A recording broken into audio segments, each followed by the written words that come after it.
So Hertz, one of the 4 largest rental companies in the world, is replacing its CEO after the company reversed its bet on EV rentals over increasing costs. Steven Scher will step down as the Hertz Global Holding Inc.'s CEO and member of the company's board of directors effective March 31st. The company announced firing Friday Scher-led Hertz for just over 2 years after spending nearly 3 decades at Goldman Sachs. Scher's resignation comes as the car rental company struggles with the higher repair costs and low demand for EV rentals. In January, Hertz announced its finalizing filings that it made strategic decision to sell approximately 20,000 EVs from its U.S. fleet, or about 1/3 of its global EV fleet, and to instead invest in gas-powered cars. Tom.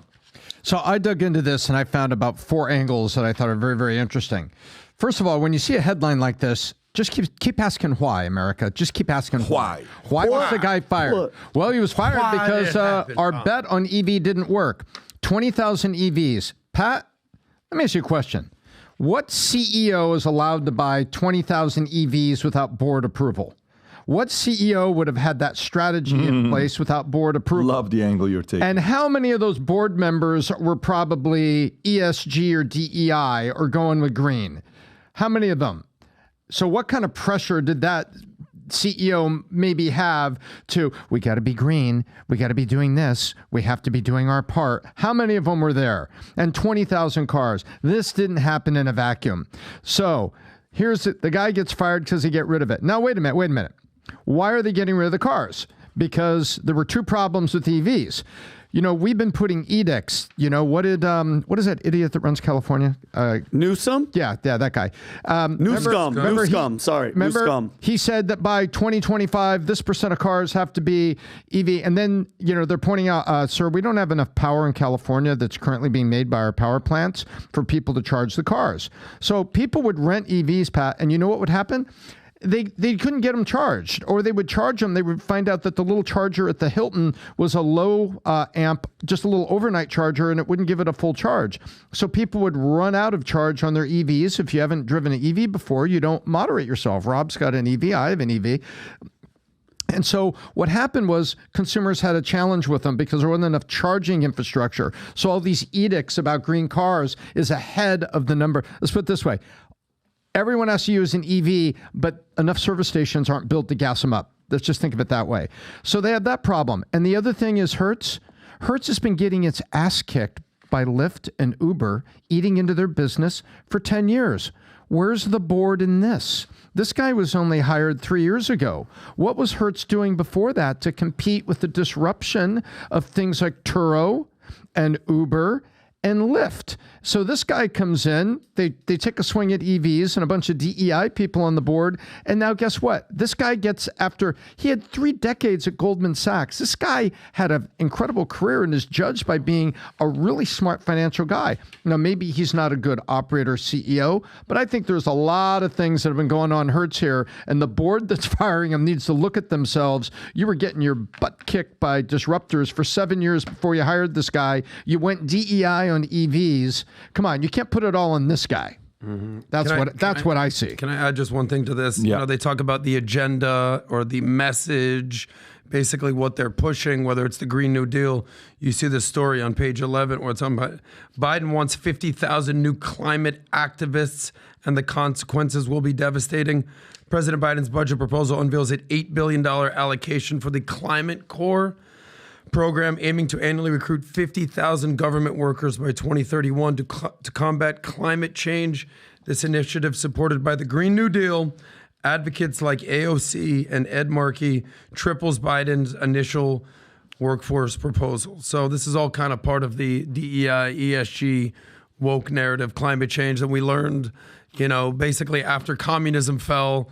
All the communists, all the Marxists basically needed a new agenda to get a hold of, and they all overnight sort of became global climate change activists, global warming activists. So we all want the Earth. We all want the Earth to do well. We have our one planet, despite what Elon Musk is working on sending us to Mars. But a lot of these people are the same people that are basically trying to ruin the Mona Lisa, all the protests out there, doing the mashed potatoes, doing the gravy, killing the art in the name of So here's a question for you. Let me ask you a question. Yes. Let me ask you a question. Do you think the reason why they don't like the CEO is because he's going away from EV? Rob, can you check Hertz's ESG score?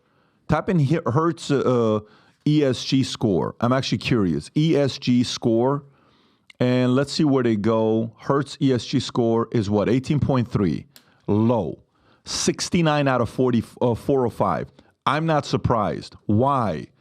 Because this guy, who was the former Goldman Sachs guy of decades, is at Hertz. You all of a sudden decide to buy 20,000 EVs. What percentage of those 20,000 EVs were Teslas, Tom? There has to be a high percentage. Okay, can you search? I'll go look up. Yeah, if you could look up what percentage of the EVs, and Rob, don't do it on this page because we're going to come back to this page. So keep this page. Go do it on a new window if you could. There you go. So if you can just search what percentage of the 20,000 Hertz EVs are Tesla. Yeah, there you go. So let's see. So Tesla makes up 80%. Okay, wow. So go back to the ESG score. All right, so what's Hertz's ESG score there? 18.3. Can you pull up Tesla's ESG score? Go to Tesla's ESG score. Tesla ESG score. There you go. Let's zoom in.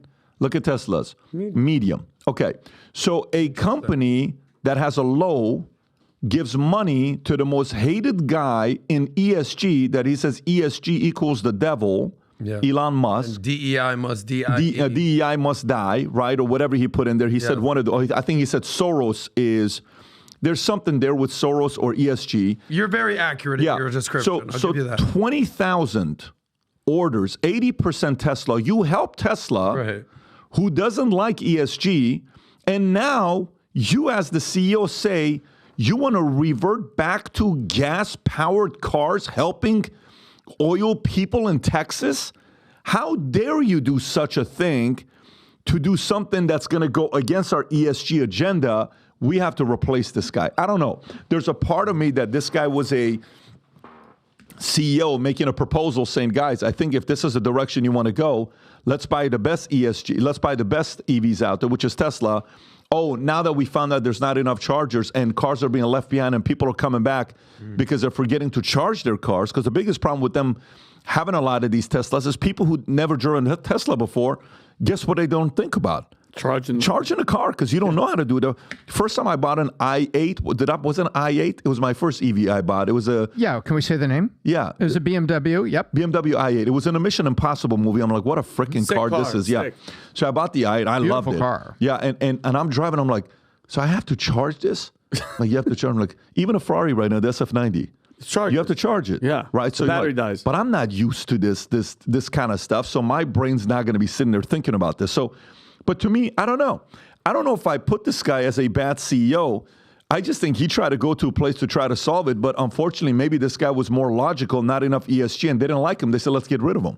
That's kind of what I see of this guy. And by the way, it was a purchase order in 2022 for 100,000 Tesla Model 3s. Wow. And they can't take their economic status at Hertz, they can't take possession of it. So people couldn't charge them. They're going back to gas. But the underlying thing is they are, in these news, and no one wants to talk about the underlying thing. They're getting their butt kicked by Turo, Uber, and Lyft. All right, let's go to the next. I can no longer remain in today's Democratic Party. Tulsi Gabbard says she is no longer a Democrat. A potential Tulsi Gabbard VP. Where we are being told that we just have to comply and go along with whatever they say. American people are smarter than this. However, we must remain vigilant to recognize their propaganda for what it is, pure lie. Unfortunately, we live in a time where free speech is under attack. Whatever they say goes, and we have to just follow. And the people who suffered under your reign as prosecutor, you owe them an apology. Taking on Kamala Harris on a debate stage before, I would look forward to doing that again. So if you like this clip and you want to watch another one, click right here. And if you want to watch the entire podcast, click right here.